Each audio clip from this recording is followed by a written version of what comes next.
agenda topic here. We'll focus on access to capital presented by my teammates, Fatuma Cole-Sayers. The main intent, we're not going to be able to touch on this topic comprehensively. Major Projects Coalition has done a lot in terms of calling for an Indigenous infrastructure bank and a national loan guarantee program to help finance equity positions in large infrastructure projects, because these projects are very large and it can be very hard for our nations to not only find affordable capital, but also have the business expertise or access to corporate lawyers to help with negotiations. Our main point with this presentation is that not all equity deals are created equal. The devil is in the details, So what do we mean by that? It means we want to ensure that benefits are flowing to the community, and so that's going to be determined in those details in terms of like how are the decision making structured in the deal. So if the nation can't access capital to pay for an equity position in a large project, they might not have decision-making power until later down in the future when they become an equity partner, and they might not get the cash until then. Some nations that might be okay, but other nations may want payments up front, and they should be able to have affordable capital to be able to do that. So that's why I think it's important to have a minimum First Nations ownership in a project, because we had to put the onus on private developers to work with First Nations to ensure that, if a nation can't get 50% equity, they can't get the capital, then there are other ways to ensure that there are benefits to the community. So what do I mean by that? Like, for example, at current capital cost, wind farms are about 3 to 4 million per megawatt. And so for a 300 plus megawatt wind farm, that's close to that's close to $1 billion. And so if you're thinking 50% equity, the numbers just climb when projects are like that, and if they're all concentrated in one area, how is the nation going to finance all their participation in those projects? So it's definitely this area definitely needs to be explored, and there are a lot of questions and not many answers, and we need greater support in terms of access to capital, so we can look at all these different ways to finance projects.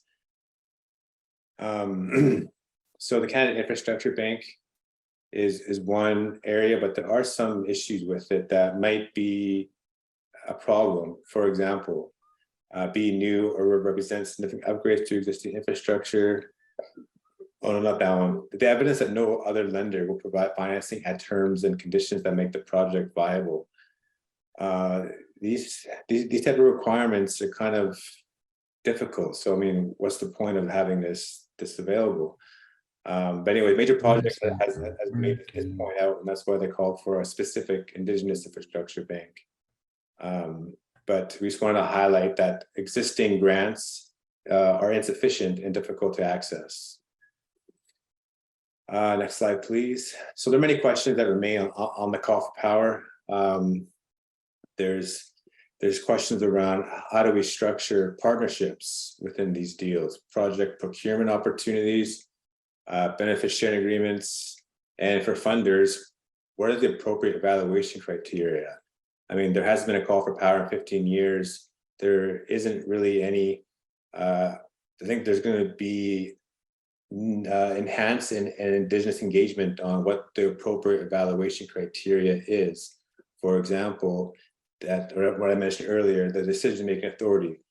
How much power does the First Nation have in the decision-making of the project? How do you ensure that there are actually benefits flowing to the community? So there are ways to see, how those benefits are going to the community, which will have to be looked at.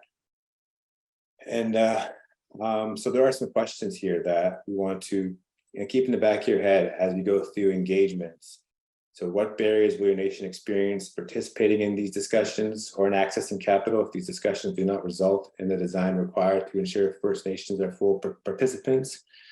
I mean, we have the that 140 million that's supposed to help with some projects. We don't know what size, but there are some questions around, you know, how you allocate that money fairly, particularly through an Indigenous organization that has other priorities in terms of how is it fair to allocate money amongst all First Nations. We don't want to favor one region.